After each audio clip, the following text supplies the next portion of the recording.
시청자 여러분 안녕하십니까. 지금부터 전국현의 안보정론을 시작하겠습니다.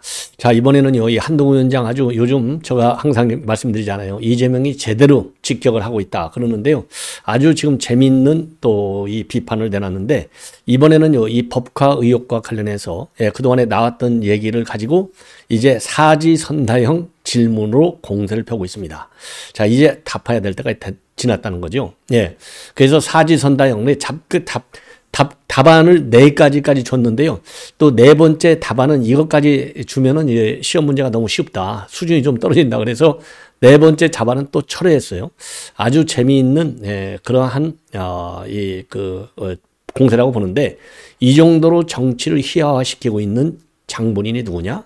바로 이재명인 거죠. 예. 자, 그래서 이재명을 공격하는 방법이 이제는 다양화되고 있고 굉장히 좀 패셔너블하게 지금 바뀌고 있는 것이 아닌가. 그런 점에서 제가 보기에는 이런 질문으로 이재명을 지금 공격하는 것은 2030 세대들, 그렇죠? 통상적으로 이제 저희 세대들하고는 좀 여러 가지 문법이 다르잖아요. 그러니까 여의도 문법에는 맞지 않은 그렇다고 해서 또 서초동 문법은 아닌 것 같고, 이게 고유의 한동훈 문법이 아닌가 이런 생각이 드네요. 그래서 요 내용 여러분께 말씀을 드리고, 상당히 좀 안타까운 심심한 조의를 표하는 사건이 벌어졌는데, 우리 국민의힘의 정점식 의원, 지난번 황교안 때 이제 보궐선거를 통해서 국회에 입성해서 이번에 이제 다시 또 출마를 하게 되는데, 통영에서 말이죠. 정점식 의원의 부인이 이 아파트에서 지금 사망한 것으로 지금 밝혀지고 있어요. 그래서 정확한 사망 원인을 경찰이 지금 조사 중에 있습니다. 상당히 참 뭐라 그럴까요? 참 안타깝네요. 왜냐하면 이제 서울에서 의정 활동을 해야 되니까, 그리고 이제 이 아파트는 이제 통영에 볼 일이 있을 때 가서 체류하는 이 아파트로 돼 있는데, 이 보좌관이 영 연락이 안 돼서 가봤더니 그 아파트에서 숨져 있었다 이렇게 나오고 있습니다. 자, 그다음에는요, 지금 이제 조국이 어제 이제 광주에서 참 헛소리 많이 했죠. 한마디로 얘기해서 전두환 전 대통령의 비석을 밟지를 않나. 그리고 이제 광주 사태의 아픔을 감히 지의 아픔으로 치환시키고 있어요. 이거 얼마나 참 이 철면피이고 얼마나 참 간이 큰 인간인지. 아니, 광주 사태의 아픔을 지 개인 가족의 아픔으로 폄하시키고 있는 거나 마찬가지요. 그러니까 쉽게 얘기해서 5.18 운동의 정신을 갖다가 굉장히 폄하시켰는데, 이러면 이제 5.18 관련 법에 따라서 이제 엄중하게 다뤄야 될 거 아니에요. 그래서 국민의힘이나 아니면 서울시의 이종벽 의원 아니면 시민단체에서 이 광주 어제 이 5.18 묘역을 방문한 자리에서 한 발언들, 요걸 좀 고발하는 문제를 적극적으로 검토할 필요가 있지 않나. 예. 왜냐하면 5.18 민주화법에 다 위배되잖아요. 5.18 정신 이거 왜곡 폄하하는 거거든요, 분명히. 자, 그런데 이걸 가지고 이제 김경률 지금 우리 비대위원 김경률이는 다른 시각에서 하고 있어요. 이거 조국이 그동안 한 걸 보면 이건 자범 수준이야. 함부로 너무 그렇게 자기 이거를 하지 말라. 예. 요렇게 해서 한마디로 짝직 폄하를 하고 있어요. 그래서 요 내용도 전해드리겠고, 그리고 조국이가 이번에 이제 2심 재판 앞두고 미국에서, 왜냐하면 자기 아들 시험 문제를 대신 풀어줬잖아요. 엄마하고 아빠가. 자, 이게 이제 부정시험도 이제 걸려들었어요. 그런데 이게 부정시험이 아니라고 그래서 미국의 이제 맥도날드 교수인가요? 조지 워싱턴 대학. 이거 참 조지 워싱턴 대학도 굉장히 좋은 대학인데, 조국 같은 인간 잘못 만나가지고 대학의 이 명예가 많이 훼손되지 않았나. 그래서 대학 측에서 이것도 말이죠, 좀 어떻게 좀 손을 봐야 될 거 아닌가 하는 생각이 드는데, 자, 그래서 이 대학 교수의 의견서를 법정에 제출했어요. 2심 항소심에. 오히려 역효과가 났다. 그래서 이 교수가 이런 문제점이 그렇게 얘기했다. 요것이 유죄 판결의 중요한 단서로 작동이 된 겁니다. 그러니까 상식적으로 볼 때 엄마 아빠의 도움을 받지 않고 혼자 풀 것을 교수도 예견했던 이러한 교수의 글이 있어요. 요 교수의 의견, 이 교수의 의견만 보더라도 혼자 풀었어야지 왜 엄마 아빠가 같이 풀어줬냐.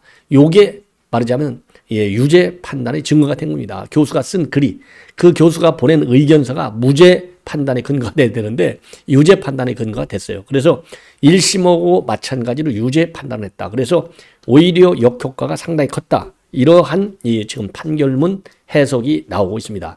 이 판결문이요, 1심에서는 300여 페이지가 됐는데 2심에서는 한 절반 정도로 줄었다고 합니다. 그러나 조목조목 1심 유죄 이유를 그대로 다 인정했다라고 하는데 상당한 법률적 의미가 있는 것 같아요. 자, 그러면 이제 하나씩 여러분께 풀어드리도록 하겠는데요.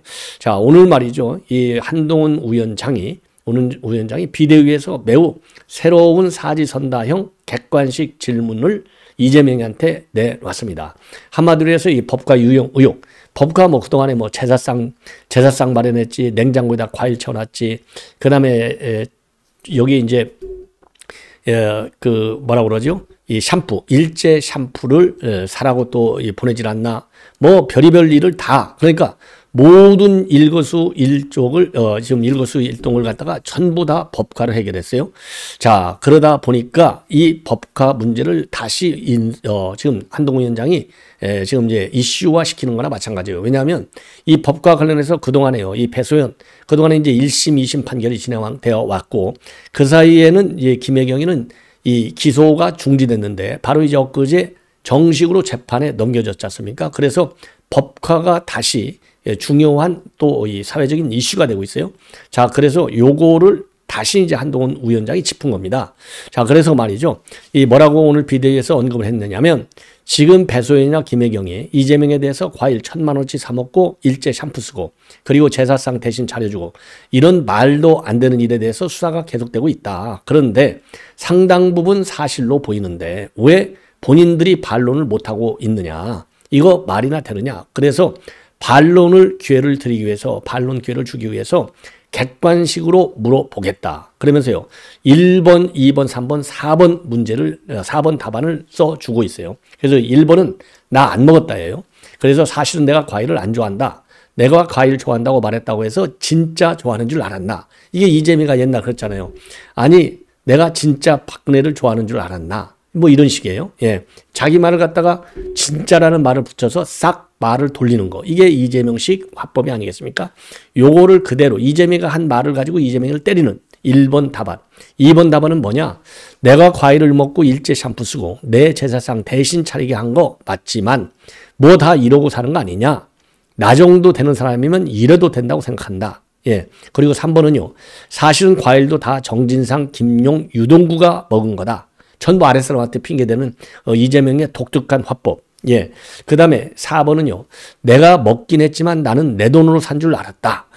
이것도 이재명식 화법. 그래서 요 답안의 내용을 보면은요. 전부 다 이재명식 화법을 가지고 이재명이 네가 좋아하는 대답이잖아. 그러니까 네가 한번 골라봐. 이번 법과의 경우에는 어디에 해당되는 거야 도대체. 요거를 바로 맞받아치는 거예요. 자, 그러면서 더 재미있는 것 중에 하나는요. 근데 이 4번은 빼겠다. 그래서 왜 빼느냐? 제가 생각해도 액수가 이렇게 크고 1,000만 원이니까요. 그리고 이렇게 장기간 이어지고 수발 전담하는 공무원만 여러 명이 있었는데 이 보기를 넣으면 제가 드리는 문제의 수준이 떨어질 것 같다. 그래서 답을 주시기 바라고 객관식이니까 어렵지 않다. 이재명 대표 주위에 있는 모든 사람들이 중형을 선고받고 있는데 이제는 답을 해야 하지 않겠느냐. 그러면서 답을 요구하는 압박을 하고 있습니다. 자, 이래도 버틸라나요? 예. 참 재밌는 인간이에요. 자, 그 다음에는요, 이 정정심과 관련해서 말씀을 드리겠는데 굉장히 참 안타까운 일인데요. 일단 파악한 바에 의하면 그냥 무슨 사고로 뭐 미끄러져서 집에서 미끄러지면서 머리가 이제 다쳐가지고 이제 생명을 잃은 것 아니냐 이런 의혹 추측이 나오고는 있어요. 그런데 여하간요 이 통영 고성 국민의힘 정점식 국회의원인데요. 정점식 의원의 이제 부인이 58세고 통영 광도면 중림내에 있는 본인의 아파트에서 숨진 채 발견이 됐는데 오늘 오전 10시 30분경에 요 이제 아파트로요 수행비서가 행사 때문에 이제 모시러 간 거죠. 모시러 갔더니 이제 전혀 소식이 없는 거예요. 그래서 바로 119에 신고를 했고, 그래서 이제 경찰하고 소방이 동시에 현장에 현장에 와서 이제 문을 따고 들어가 봤더니 생명이 잃은 상태로, 그러니까 숨져 있는 것으로 확인이 됐다는 겁니다. 그래서 신원조회를 해봤더니 이 사람이 이제 이 부인이요 정점식 현 국회의원 국민의힘 배우자로 확인이 됐고요. 그리고 이제 서울을 오가면서 이제 이거 생활을 하고 있는데 이 그 부인은 이 서울에 이제 생활하고 있으면서 이제 통영에 행사가 있을 때 머무르는 그 숙소로 알려져 있습니다. 자, 그래서 오늘 같은 경우에요. 이 고성 지역에서 행사가 있어가지고 정정식 의원을 대신해서 이제 부인이 이 행사에 참석하려고 대신 내려와 있었어요. 어제 내려와가지고 당직자들하고 수행비서들하고 어제 저녁 식사를 이 부인이 같이 했다고 합니다. 그리고 나서 이제 집에 들어갔는데 아침 10시경에, 오늘 아침이에요. 아침 10시경에 이제 휴대전화로 연락했는데 연락이 안 되는 거예요. 그래서 아파트로 가서 문을 두드렸는데 인기척이 전혀 없어. 그래서 119를 불러가지고 이제 문을 따고 들어가 봤더니 숨져 있었다고 합니다. 그런데 119 등에서 오늘 오전에 이제 발견할 당시에 보니까 외부 침입이라든가 외상 흔적은 전혀 없었다. 이렇게 나와 있네요. 예. 아, 참 안타깝네요. 예. 자, 그런데 지금 경찰에서는요, 이 부인이 알 수 없는 이유로 넘어지면서 머리를 다친 것으로 보고 정확한 사고 경위는 조사 중에 있다고 하는데요. 글쎄요, 뭐 넘어져갖고 이제 뇌진탕 같은 거 하면은 뭐 생명도 잃는 경우는 있지만 상당히 좀 수상한 그런 이 죽음이 아닌가. 그래서 이것도 철저하게 수사를 해야 될 것이 아니냐. 이렇게 생각이 듭니다. 예. 자, 이 정도로 이제 말씀을 드리겠고, 그 다음에는요, 이번에는 이제 김경률 비대위원이죠. 김경률 비대위원이 내놓고 있는 이 조국에 대한 비판이 되겠습니다. 자, 한마디로 얘기해서요, 이 김경률 얘기는 바로 뭐냐? 이거 조국은 그냥 무슨 잡범인데, 딱 보니까 별것도 아닌 잡범인데 지가 감히 5.18 묘소에 가서 이거 지금 내가 보니까 자기 그 당시 광주 시민들의 고통 이제야 내가 알겠다. 내가 당해보니까. 그래서 광주 시민의 고통하고 지 개인의 비리에 따른 고통하고를 등가성을 주고 있는 문제점을 갖고 있어요. 저도 이제 어제 보도하면서도 그런 말씀을 드린 바 있는데 지금 김경률도 저하고 비슷한 생각을 가지고 있는 것 같아요. 자, 그래서 이 조국이가 어제 이제 그 광주 5.18 묘지를 방문하면서 뭐라고 얘기했냐면은 전에도 망월묘역을 찾아뵀지만은 그때하고 지금은 다르더라. 그래서 광주 시민을 생각해 보니까 제가 겪은 고통을 다시 떠올리게 됐다. 그러면서요, 자기 주변에 있는 모든 사람들, 가족들이 수사의 대상이 되면서 뒤늦게 광주 시민들께서 40년 넘게 겪은 고통과 분노를 몸으로 이해하게 됐다. 그러면서 울먹였어요. 이게 하나의 쇼가 되는 거죠. 이게 동정심에 호소하는 거 아니겠습니까? 자, 왜 일각에서는 지금 야, 너 뻔뻔하기도 하지. 무슨 네가 지금 창당을 하고 국회의원 배지 달겠다고 난리야. 말도 안 돼. 네가 오면 우리 민주당한테 손해야. 그래서 민주당에서는요. 지금 박홍근 전 원내대표가 지금 비례정당 이거 담당 팀장이잖아요. 여기에서는 지금 거리를 딱 두고 있어요. 그러니까 이거 자칫 잘못하면 자기 마음대로 안 되잖아요. 그래서 지금 조기가 말하는 걸 보면 나는 지역으로도 가도 좋고 비례도 가도 좋다. 민주당하고 협력을 하겠다. 이러한 입장을 내놓고 있는 상황이거든요. 자, 그러니까 이렇게 이제 눈물 쇼를 하는 겁니다. 눈물 쇼를 해갖고 동정심을 유발하고. 그래서 개딸들의 지지를 받고 싶은 거죠. 예, 개딸들. 왜냐하면 개딸들 지지 없이 본인이 할 수 있는 게 하나라도 있습니까? 없잖아요. 예. 자, 그래서 지금 현재 이걸 가지고 말하자면 쉽게 얘기하면 그거예요. 지금 김경률의 생각은 네가 어떻게 잡범밖에 안 되는데 감히 5.18 지금 이제 5.18과 관련해서 겪은 광주 시민의 고통하고 동일시할 수 있느냐. 예. 이러한 지금 문제 제기를 하고 있는 겁니다. 예. 자, 그래서요. 그래서 이제 요거를 제가 자세하게 좀 말씀을 드리려고 해요. 그래서 지금 이제 이 김경률의 지적을 보면 오늘 이것도 비대위에서 발언한 내용인데요.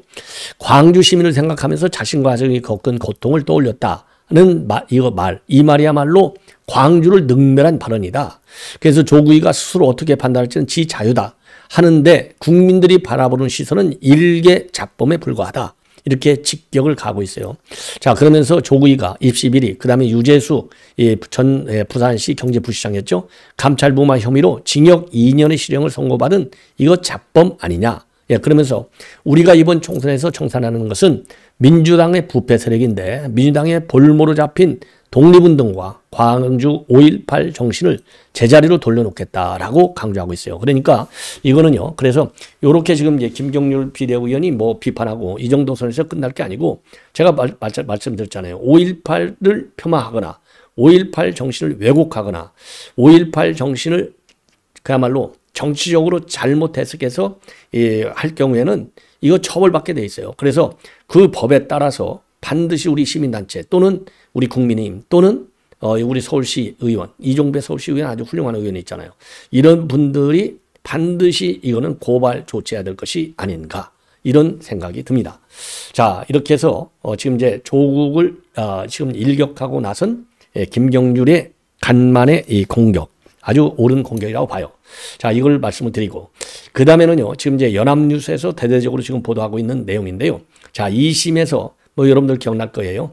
2심에서 왜냐하면 아들 시험 문제, 이 아들 시험 문제를 조국 부부가 풀어줬잖아요. 온라인으로. 자, 이것이 이제 업무 방해 혐의, 요거로 이제 또 제목이 하나 들어가 있어요. 요것도 다 1심 유죄, 2심도 그대로 유죄예요. 그런데 2심에서 이걸 엎으려고 조지 워싱턴 대의 온라인 시험 담당관인 이 교수, 미국인 교수한테 의견서를 받아갖고 법원에 냈어요. 그런데 이 제출한 의견서가 오히려 유죄 판단의 근거로 활용이 됐습니다.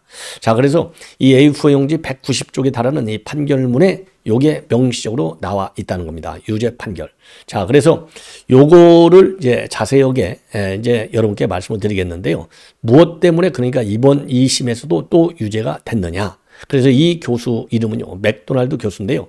이 맥도날드 교수의 의견서를 보면요, 학문 부정행위가 범죄가 되려면 고도로 추악한 수준에 도달해야 되는데 최종 성적의 4%에 해당하는 2번의 퀴즈에 대한 부정행위가 형사 기소됐다는 점이 믿기지 않는다.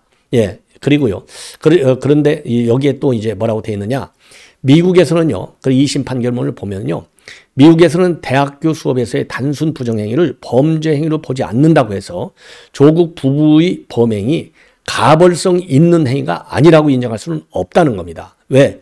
형법에 보면요, 내국인이 국내에서 지금 내국인이 그러니까 이제 국내에서 범한 죄는 당연히 처벌을 하고 외국에서 죄를 범했다면 피해자가 외국인인지 내국인인지 또 외국에서 범죄가 되는 행위인지도 따지지 않는다. 예. 그러면서요, 오히려 맥도날드 교수가 제출한 강의 계획서 같은 거를 보면은 온라인 시험 응시 때 타인과 협업을 금지한다고 명시적으로 기재하지는 않았는데, 그러니까 명시적으로 타인과 협업하면 안 돼. 금지하지는 않았어. 그러니까 엄마 아빠하고 도와줘갖고 시험 문제를 풀어도 불법이 아니야. 이렇게 해석될 수는 있다 이거예요. 그러나 수업 중에 학생들한테 구두로 해당 내용을 고지했을 것 같다. 구두로. 명시적으로는 금지한다. 협업을 금지한다. 라고는 안 되어 있지만 구두로 이거 협업하면 안 돼. 라고 고지는 했을 것 같고, 그리고 스터디 그룹을 형성해서 시험 준비를 하더라도 시험은, 그러니까 스터디 그룹을 해서 시험 공부는 같이 하는 건 좋다 이거예요. 그런데 시험 문제 푸는 거는 스스로 볼 것으로 예상했다. 이렇게 이 답변서 의견서에 나와 있다는 겁니다. 예.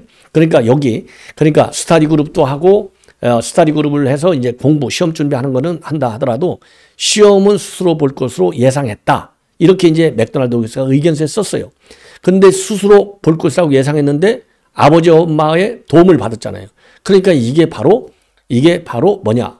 이게 불법 소지가 있다. 이렇게 이제 2심에서도 판단한 겁니다. 예. 그래서 2심 재판부는요, 이 맥도날드 교수의 답변에 나와 있는 협력 금지라는 점을 사회 통념상 이해할 수 있는 이런 금지다. 그래서 그게 혼자 풀어야 된다는 거죠. 1심 유죄 판단이 정당하다. 이렇게 인정을 하고, 그리고 문제를 함께 풀면 맥도날드 교수의 업무를 방해한다는 점을 조 장관 부부가 충분히 인식할 수 있는 것 아니냐. 당연히죠. 상식적으로 볼 때. 더군다나 대학 교수인데 업무 방해의 고의가 인정된다. 그래서 인정된다고 이제 판단한 거고, 그 판단 근거는 바로 고의성이 인정된다고 판단한 근거는 조국 가족 단체 대화방 메시지를 근거로 삼았다고 합니다. 예. 자, 그러면 이 판사가 근거로 활용한 가족 단체방의 대화 내용은 뭐냐? 정경심 씨가 남긴 대화 내용은 뭐냐? 출석 절대 빠지면 안 돼. 퀴즈 5에 10%, 출석 10%. 정신 차리고 봐야 할 텐데. 그런데 총점의 2%야. 이런 이해가 말하자면 이 고의성이 인정되는 하나의 결정적 근거라는 것이죠. 자, 그래서 1심 판단 요거를 그대로 인용을 해 준 점이 상당히 의미 있는 것 아니냐. 그래서 지금요, 조국이는 무죄 판단을 유도하려고 맥도날드 교수의 의견서까지 받아서 냈지만 거꾸로 유죄 판결에 중요한 단서가 됐다. 예, 요런 이제 결론이 판결문에 명시가 되어 있다는 점에서 이게 법대 교수가 할 일입니까? 그러니까요. 예. 그냥 일반 교수라고 해도 이거는 할 수 없는 일인데 명색이 법대 교수라는 인간이 그거 점수 몇 점 더 맞겠다고 엄마 아빠가 풀어주니 그리고 또 그거를 의지하고 있는 이 아들 야, 참 기가 막힌 일이 아닌가 이렇게 생각이 드네요. 예. 자, 이 정도로 이제 말씀을 드리고요. 그리고 또 이어지는 저의 다양한 뉴스 여러분들께서 꼭 시청을 해 주시면 대단히 고맙겠다는 말씀을 드립니다. 감사합니다.